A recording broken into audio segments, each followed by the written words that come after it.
നമസ്കാരം, എല്ലാവർക്കും സമയം മലയാളത്തിലേക്ക് സ്വാഗതം.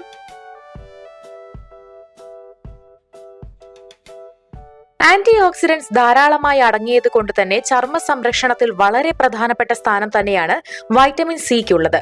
വൈറ്റമിൻ സി സിറം നാം പുറത്തുനിന്ന് വാങ്ങിയാണ് പലപ്പോഴും ഉപയോഗിക്കാറ്.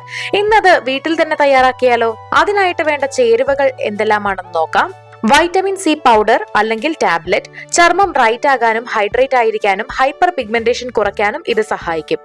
1 ടീസ്പൂൺ ഫിൽറ്റേർഡ് വാട്ടർ, 1 ടീസ്പൂൺ കറ്റാർവാഴ ജെല്ല്.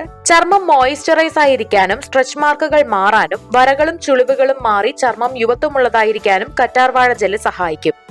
വൈറ്റമിൻ ഇ ഓയിൽ ചർമ്മത്തെ പോഷിപ്പിക്കും, മോയിസ്ചറൈസ് ചെയ്യുകയും ചെയ്യും.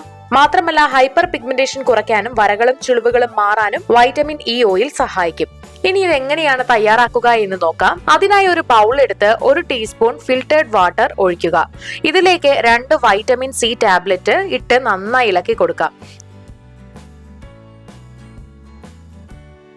വെള്ളത്തിൽ ഇത് നന്നായി ലയിക്കുന്നത് വരെ ഇളക്കി കൊടുക്കണം.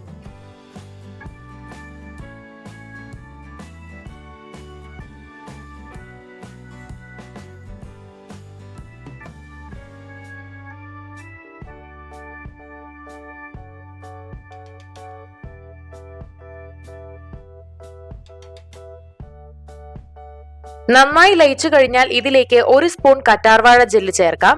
എന്നിട്ട് വീണ്ടും നന്നായി ഇളക്കി യോജിപ്പിക്കുക.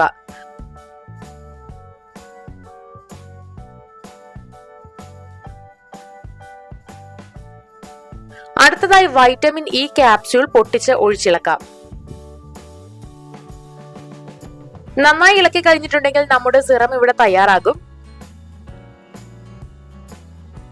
ഇത് വെള്ളമില്ലാത്ത ഒരു ബോട്ടിലിൽ ഒഴിച്ചു വെക്കാവുന്നതാണ്. 1-2 ആഴ്ച വരെ ഇത് ഫ്രിഡ്ജിൽ സൂക്ഷിക്കാം. ഇനി ഇത് എങ്ങനെയാണ് ഉപയോഗിക്കുക എന്ന് നോക്കാം. കിടക്കുന്നതിന് മുൻപ് ഫേസ് നന്നായി വാഷ് ചെയ്തതിന് ശേഷം ടോണറോ മറ്റോ ഉപയോഗിക്കാനുണ്ടെങ്കിൽ ഉപയോഗിക്കാം. അതിനുശേഷമാണ് ഇത് ഉപയോഗിക്കേണ്ടത്. ഈ സിറം അല്പം എടുത്തതിന് ശേഷം ഇത് നന്നായിട്ട് ബോഡിയിൽ മസാജ് ചെയ്ത് തേച്ച് പിടിപ്പിക്കുക. പിന്നീട് മോയിസ്ചറൈസർ അപ്ലൈ ചെയ്ത് കൊടുക്കാവുന്നതാണ്. ഉപയോഗിക്കുന്നതിന് മുൻപ് നന്നായി കുലുക്കിയിട്ട് വേണം ഇത് എടുക്കാനായിട്ട്. രാവിലെ മുഖം കഴുകിയതിന് ശേഷം മേക്കപ്പ് ഒക്കെ ചെയ്യാവുന്നതാണ്. പകൽ സമയങ്ങളിൽ ഇത് ഉപയോഗിക്കാതിരിക്കുകയാണ് നല്ലത്. അപ്പോൾ നിങ്ങളും ഈ ഒരു വൈറ്റമിൻ സി സിറം തയ്യാറാക്കി നോക്കുക. വളരെ സിമ്പിൾ ആണ് അല്ലേ? അപ്പോൾ വീഡിയോ എല്ലാവർക്കും ഇഷ്ടമായെന്ന് വിചാരിക്കുന്നു. ഇഷ്ടമായെങ്കിൽ തീർച്ചയായിട്ടും ലൈക്ക് ചെയ്യുക, ഷെയർ ചെയ്യുക, കമന്റ് ചെയ്യുക. ഇതുപോലുള്ള കൂടുതൽ വീഡിയോകൾക്കായി സമയം മലയാളം സബ്സ്ക്രൈബ് ചെയ്യുക.